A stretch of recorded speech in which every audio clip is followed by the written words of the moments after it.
Hey guys, Jorge Pelayo. So I started off being a server 19 years ago, and now we're doing around $45 million a year in business.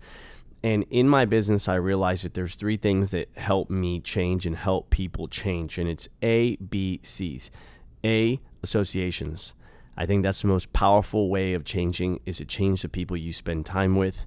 I think it's the fastest way of changing as well because you're seeing somebody that's recreated themselves after so much change, and you're able to get that final version, not that final version, but that current best version of them so that you can duplicate that, which means all the lessons that they've learned and all the things they've applied and everything they know, you're getting that version of them. So associations are powerful. B is books, the books that you read, and C is the conferences that you attend. There's that quote that says the difference between who you are now and who you'll be in 5 years is the people that you meet and the books that you read, right? And the people that you meet, you may meet them at a conference, you may meet them anywhere and everywhere. So we wanted to find a way of saying, hey, how could we classify these things, right? Associations, books, and conferences. And then you look at that and you say, okay, if that's the case, right, let's analyze that. What are healthy associations, right? And what are poor associations? All right, and there's another video on that concept. But what's a healthy association? Is a person that models something that I value, meaning they are in shape. I want to be in shape. They are people of faith, and I want to develop my faith, or I value faith. They are financially successful, and I value that because I want to be financially successful for my family. So they have something that you value, that you are trying to maybe grow in, learn more about, right? Develop. So that's a healthy association. What is an unhealthy association? It's somebody that necessarily isn't a bad person. They could be a great person. They could be super friendly, super fun, but that person isn't helping you get closer to your goals. Okay. You can say, George, but not everybody that I spend time with I don't want to spend time with only people that are helping me get closer to my goals. I'm not here to tell you who you should or shouldn't spend time with. What I am here to tell you is for myself, seeking success, I spent more time with people that were where I wanted to be and less time with people that were where I currently was because I was trying to get somewhere. Okay. And then you look at books. So what are, and going back to associations, how do I develop those associations? How do I meet those people? How do I build those relationships? It could be through networking. It could be through asking people, hey, who's the most successful person that you know? Who's your mentor? Right? I like to develop a relationship with them. I'm looking to grow in this area. Is there anybody that you think I should have a conversation with or I should pursue a relationship with? Is there anybody that's an expert in this area that I could talk to, that I could reach out to? So start asking people for what you're looking for. Now, it also could be a book that you read, and maybe you reach out to the author.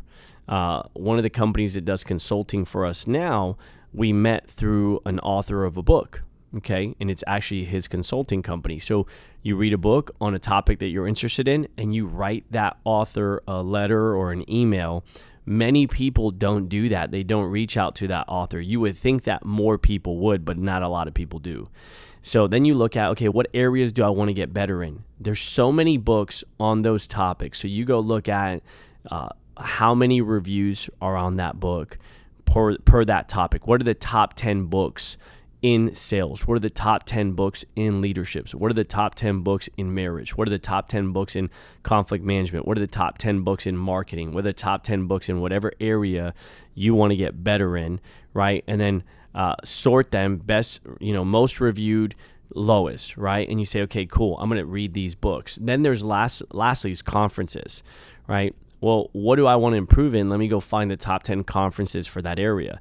So I'm attending a John Maxwell conference this year. I want to analyze my leadership at this point after 19 years to say, okay, where could I get better?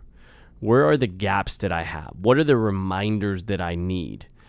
And so go look for conferences in those areas. We're attending The Vault by Patrick Bet David. It's Pat's event, and many of you guys that follow ourselves and PHP and so forth, about The Vault, where it's your next 5 moves, getting clarity, right? Going back and asking, how do I get better at this process? What is my vision? How do I improve in my compensation? How do I improve in my recognition? How do I improve in my team and my leadership and all these different areas? So you look for conferences that you want to attend. One of the conferences that I'm attending is the Andy Elliott conference. Why? Because not so much just for the material, although I'm excited about that. It's more so for the relationship development as well with that person. So if you're looking to build relationships with people and they're holding a conference, it would benefit you to attend that conference to get to know that person. And if you have the financial ability to purchase a VIP ticket where it allows you to build that relationship, that could be a great investment for you. So do you have a personal development plan? In my life, when I started this business, this journey 19 years ago, and I got into insurance and retirement planning, I did not have any idea of what a personal development plan looked like. I didn't even know what that meant. I didn't understand that was a thing. And now after being in business for so long, I realize that the most successful people are in constant personal development. They are constantly evolving, and they have a personal development plan. And if you don't and somebody else does, that person's more likely to become who they want to be and get the things they want to have than you are. Now, on the flip side, if you haven't had a personal development plan and you decide that you're going to start living your life on purpose in the area of personal development, on things that you want to get better at, and actively, not passively, start looking for ways of accomplishing, getting better at these things, right? You will start to realize that you have more control, right? There's things that God is in control of, and there's things that you are in control of, that you have more control of the results that you get than what you previously thought you had. And the more that you look for something, the more that it also finds you. I'm a big believer in that the things that you're looking for are looking for you, that you are attracting those things in your life. And so if that is you, and this year, make a commitment. What new associations? Pick 3, 5, 10, whatever it is, but start. What new associations do I want to have in my life? Maybe you don't have a person, but you have a category. I want a trainer, I want a pastor, and I want a mentor. Okay, great. Right? Then start looking for those things. What are the books, right? What topics, subjects do you want to get better at? And then go make a list of the books that you're going to read. And hey, here are my next 10 books. Go look for the conferences of those people that you want to develop relationships with or learn from, and go purchase those tickets. If you do that, you will slowly become who you want to be. And when you look back on it, you'll say, man, I'm so glad that I started that journey now. If you found value in this video, please subscribe and like the video, guys. We'll see you on the next one. Take care, everybody.